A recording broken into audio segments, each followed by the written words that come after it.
माता जिजाऊ, स्त्री शिक्षणाच्या आद्य क्रांतिकारक क्रांतिज्योती सावित्रीबाई फुले, स्त्री शिक्षणासाठी, स्त्री सन्मानासाठी, स्त्री हक्कासाठी ज्या प्रत्येक माऊलीने लढा दिला, त्या प्रत्येक माऊलीला, रणरागिणीला, आदिशक्तीला माझा मानाचा मुजरा, मानाचा मुजरा. अहो झोपेचं सोंग घेतलेल्यांना उठवावं कसं, अहो झोपेचं सोंग घेतलेल्यांना उठवावं कसं, भैरेपणाचं ढोंग घेतलेल्यांना सुनवावं कसं, आणि आपल्या समाजातल्या स्त्रीला या शिक्षणाच्या प्रवाहात आणावं कसं. शिक्षण हेच आपलं जीवन आहे हे आपल्या समाजातल्या लोकांना सांगावं कसं, पटवून द्यावं कसं, पटवून द्यावं कसं. खरं तर आज आपला समाज, आपला देश खूप प्रगती करत आहे, प्रगतीच्या वाटचालीस आहे, तरी सुद्धा आपल्या समाजातल्या स्त्रियांना जेवढं महत्त्वाचं स्थान मिळायला पाहिजे तेवढं मिळत नाही. म्हणूनच एखाद्या स्त्रीला, एखाद्या मुलीला तिच्या आईच्या गर्भातच मारलं जायचं, तिच्या जन्माअगोदरच तिचं बालपण हिरावून घेतलं जायचं. तेव्हा आपल्याला कोण अधिकार द्यायचा हो? त्या उमलत्या कळीला तोडायचा, त्या लहान जीवाला मुळापासूनच नष्ट करायचा.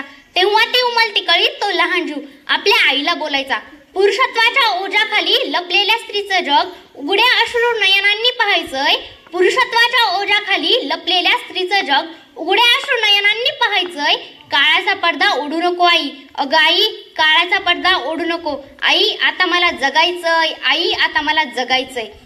मुलगा म्हणजे वंशाचा दिवा, मुलगा म्हणजे कुलदीपक. मुलगी तुमच्या वंशाची पण ती नाही का हो बनू शकत? सांगा ना, तिला पण हक्क आहे जगायचा. मुलगा एकटाच घरचा दिवा, पण मुलगी सासर आणि माहेर हे दोन्ही घरात तेवत ठेवणारी एक धगधगती ज्योत आहे, हे विसरू नका.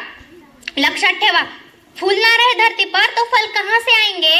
जर मुलीच नाही राहिल्या या धरतीवर तर तुम्ही मुलं कोठून आणणार? तुमच्या वंशाचा दिवा कोठून पैदा करणार? फूल ना रहे इस धरती पर तो फल कहां से आएंगे. अंश काटकर अपना तुम वंश कहां से बढ़ाओगे, वंश कहां से बढ़ाओगे. खरं तर आपल्या समाजातल्या स्त्रियांना फक्त वाचवलंच नाही पाहिजे, तर तिला घडवलं पाहिजे, तिला शिकवलं पाहिजे. तिच्यावर होणारा अन्याय अत्याचार पूर्णपणे थांबवला पाहिजे. आज वारस अनेक क्षेत्रातल्या स्त्रिया, अनेक समाजातल्या स्त्रिया पुरुषांच्या बरोबरीने अनेक क्षेत्रात काम करताना दिसतात. पण आपल्या समाजातल्या स्त्रिया कुठेतरी अज्ञानाच्या अंधकारात फक्त चूल आणि मूल एवढ्यातच फरकटलेल्या दिसतात. त्यांना इथून बाहेर काढलं पाहिजे, त्यांच्या हातात ज्ञानाची ज्योत दिली पाहिजे, त्यांना शिक्षणाची संधी दिली पाहिजे. तेव्हाच आपला समाज शिक्षित व प्रशिक्षित होईल. कोणीतरी म्हटले आहे, अरे जो लाटान बरोबर पोहतो